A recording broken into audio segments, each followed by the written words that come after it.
How many of you have children or are enough of a child that you might have read J.K. Rowling's Harry Potter series?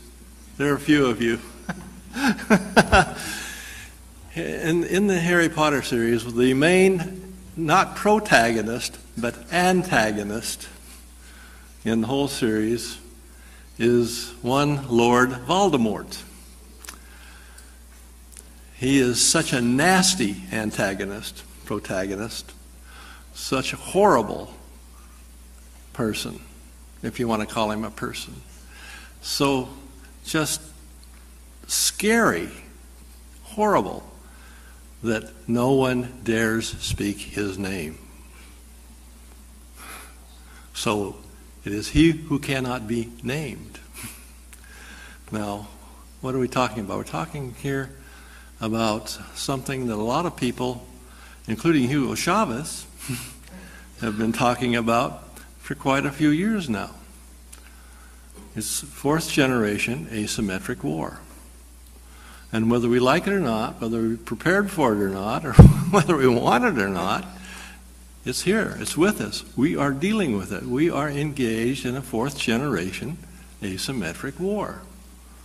Now, what is war? War is the compulsion to accept the enemy's will. Compulsion. In the past, under the tradition of the Westphalian treaties and the so-called Peace of Westphalia, the idea was that war was between two nation states, or maybe an alliance of nation states against another alliance of nation states, but it was a nation state sort of thing. And furthermore, it was a military sort of thing. Flags flying, uniforms resplendent, crossing the sovereign borders of another country to take a province or a market or maybe the whole thing. But under current experience in the last, particularly the last 20 or so years, we found that that's becoming more and more obsolete, and what is more and more in vogue is the fourth generation asymmetric war. We do not want to admit, apparently, that we are engaged in such a war, and when we don't do that, we don't have to worry about, do we? But don't we? Yes, yes we do indeed. And the charge that Mr. Chavez gave to the officer corps in 2005 at the military academy in Caracas, when he charged every member of the officer corps in Venezuela to learn fourth generation asymmetric war and develop doctrine to deal with it. We are still stuck with Westphalia, pretty much, and our own thinking. And when we talk about defense, we talk about the uniformed forces crossing a sovereign border. But today, that's not happening. The last big confrontation of that nature, in Latin America anyway, took place when? Arturo? War of the Pacific, right? That was 100 years ago. But we have been engaged, whether we want to admit it or not, whether we like it or not, in a problem of fourth generation asymmetric war. What's the objective of fourth generation asymmetric war? It's not to crush another military organization or to destroy a nation's capability of fielding a military force abroad. The objective is to wear down, slowly but surely, the will of the targeted country for the purposes of, say that again? Gaining influence. And eventually, beyond gaining influence, and probably more, not just eventually, but in reality, the real objective is to compel that enemy to your will.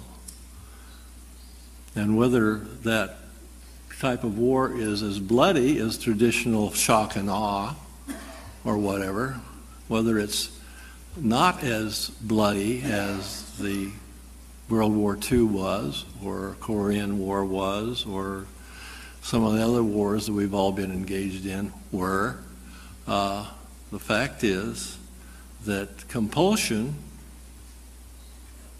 whether it's more benign or not, is still compulsion. And something we ought to give some thought to. Now then, our objective is to control or strangely come to the point of influencing another enemy or entity to your will.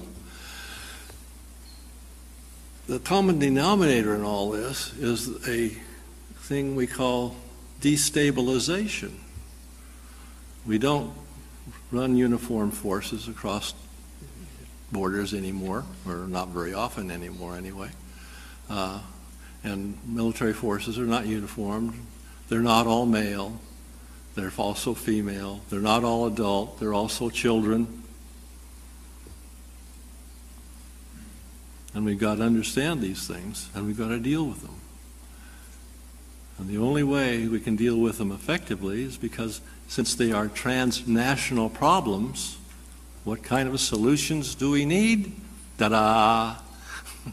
Transnational solutions. And Ambassador Naudi has suggested not only that we go that direction, but we take another step further. We have to use brain power. Brain power is the main weapon in this context. Brain power. Smart power. It's not firepower.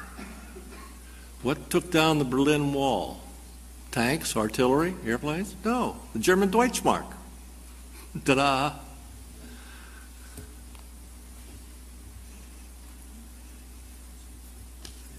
Destabilization can take many forms, and usually it's relatively benign. But again, we have the problem of compulsion. And it compulses us to where, and what happened is the idea of the creation of a failing state. That's the other word that we dare not speak. War and failing state. We don't want to use the term because we may be politically correct enough so that we don't want to offend anybody. But the fact is that in some of these states we've been talking about in Central America and elsewhere, a good portion of the country is not controlled by the state. And that's a definition of sovereignty, a definition beyond what has been talked about here. Sovereignty is the control of the territory and the people of a given recognized political entity. If the state doesn't control all of its territory, the question is who does? We use the term ungoverned territory quite often. We've sophisticated that a tad, and now we're calling it alternately governed territory. But the point is, it's not the state that's doing this. It's non-state groups, belligerent, violent, and kind of nasty like Lord Voldemort. And over a period of time, you create a failed state. And then you can, with that, you can step in and take control of that state. Not only take control of it, but go a little beyond, perhaps. And then what happens to the state? It just doesn't wither away. It still exists. Somebody's going to have to take care of it if nobody comes in and takes control of it and runs away with it. Haiti comes to mind. letting Haiti fail has been a terribly expensive process for the West. Other countries have been known to become criminal states. New People's Republics. In a situation like this, it's the last man standing, no matter how badly he's been beaten, the last man standing is the victor. And it's a little dicey, and I know that there may be some problems with this. I'm taking too much, not enough time, but too much in any case. But here, a couple of words for our vocabulary for the next while. War is compulsion, whether it's non-lethal or if it is lethal as what we've known in the past. The other word is failed state or failing state. It's not an event, it's a process. And if you do it slowly and quietly enough, people will go to sleep, in the words of one of my favorite philosophers, Hugo Chavez. If you do this well enough, long enough, slowly enough, benignly enough, your enemy will wake up dead.